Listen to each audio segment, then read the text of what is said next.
Good morning, everybody. These are my disclosure. So, Cerab has been introduced in 2009 and it will gain a lot of interest from physicians, and many experiences have already been published. I will not spend too much time on this. It's just presented by Dr. Reiner. So the result of 5 years, they are very similar to what reported for open surgery. Big Glory study is a global Cerab registry of patients with a target number of more than 300 treated with Cerab for aortoiliac occlusive disease using Bentley covered stent. We have participated in centers from all around the world, and the data presented today are mainly from centers located in Europe, but also Canada and China. The population enrolled so far is 142 patients, male in most of the 64% of cases, and a rather for clinical presentation ranging from 2 to 5. And in this patient, CLI accounted for 32% of cases. Patient population between CLI and intermittent claudicants are consistent, and the lesion characteristic will comprise all type of lesion, but mainly type D lesion. We had chronic total occlusion in aortic segment up to 12% and in iliac tract to 44%. Most of the patients, as reported already by Dr. Reiner in his group, has aortic stent, previous aortic stent and iliac stent, with iliac in-stent stenosis reported in up to 9% of cases. The procedure was performed mainly with a percutaneous approach and with a quite low-profile sheet, as 9 French sheet and 10 French sheet for the main aortic stent and 6 French for the contralateral limb. The device configuration in this patient was mainly 12 millimeter for the aortic stent and 8 millimeter for the iliac stent. Patient has concomitant procedure as CFA endarterectomy in 27% of cases, and iliac stent in external iliac stent in concomitant in 31% of cases.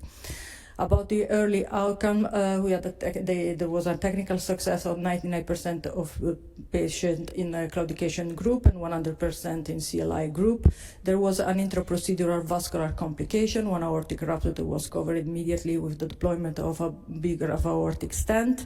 At 30 days, there were 3 complications in the claudicant group related to Cerab, 3 hematoma. They were evacuated, and in the CLI group, 1 leg ischemia due to the angioceal system, and a 2 balloon thrombectomy of the iliac axis. Also 2 hematoma and 1 transfemoral amputation was performed. The intervention between 30 days and 1 year were just in 1 case related to the Cerab reconstruction. There was an occlusion at 2.5 months, and there was performed an axillofemoral bypass.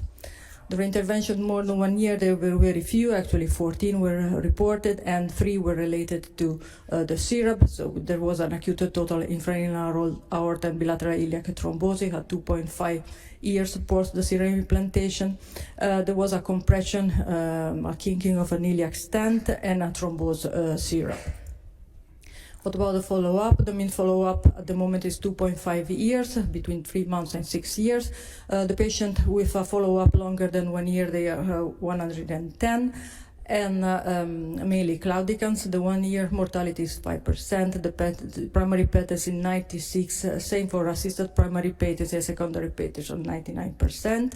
At 2 year, the mortality is 11% for IC group and 28% for the CLI group, and the primary PETs is 87%, assisted 19%, and secondary PETs 96%. So again, good result, very close to what reported from previous studies, consistent with those.